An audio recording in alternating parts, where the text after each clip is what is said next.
Continuing on with the topic of do you need a business degree? We referenced throughout the idea that there are many other options for obtaining business learning, business training, or business education. Okay, we generally use the term business learning to include education and training. But with that being said, what exactly are those other options? Well, to start with, there's self-study, right? There's directed effort on your part to learn how to do something.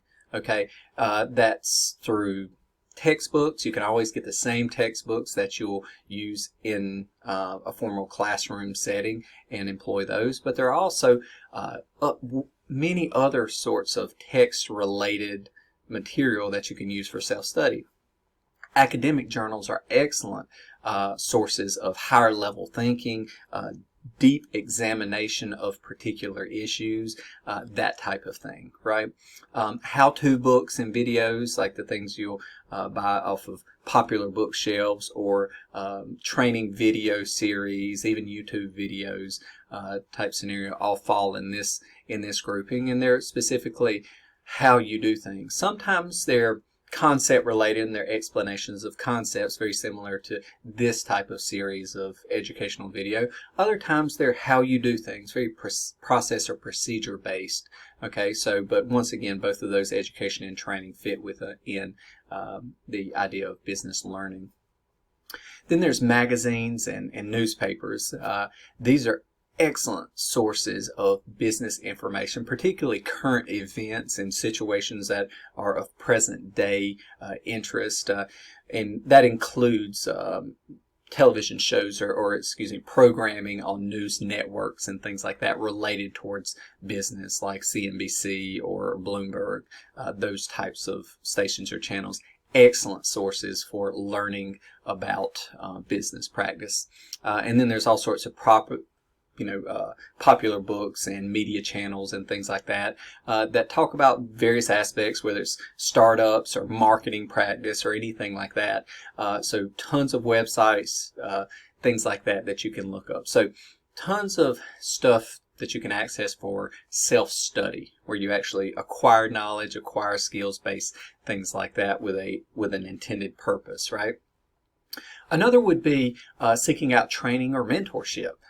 That is, you can seek advice from places like the Small Business Administration. These they tend to have offices spread out throughout the state to service small, mid-sized businesses in that way. SCORE, the basically retired executives type thing. They're not always executives, but that's where the name came from. Service Corps of Retired Executives, but they provide business coaching, business advice type services, more of a mentor-mentee type relationship.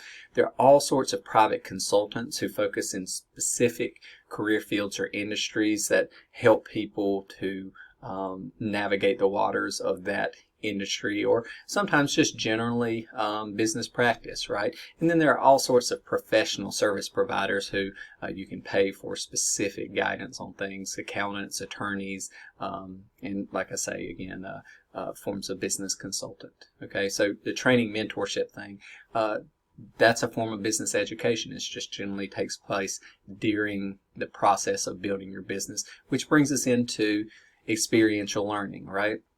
You can learn business practice from working in the business field, right? What you're exposed to every day.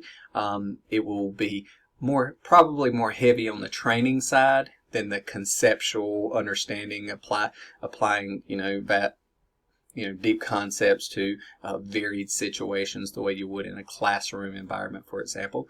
But once again, the work experience or the internship experience is going to expose you to so much of the daily practice within a business or an industry. Okay, if you can't land a job or an internship, just volunteering, being part of different activities, whether it's public good activities or whether it's for a private for-profit organization, but just donating your time to be a part, to witness things, to observe, to just take in what's going on so you can learn from it.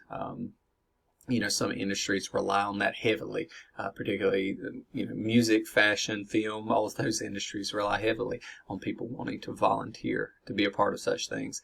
And then lastly, freelancing, taking the skills that you have and developing them or honing them by offering those skills to others as a paid service. Okay, there are tons of sites out there. You can watch our video on side hustles or the gig economy to learn more about all the different sites out there that allow you to connect, as a freelancer with clients and earn money in that way. But all of these are valid options that are outside of your traditional pursuing a business program or a business course of study in a college, a university, master's degree, doctorate degree, whatever it may be.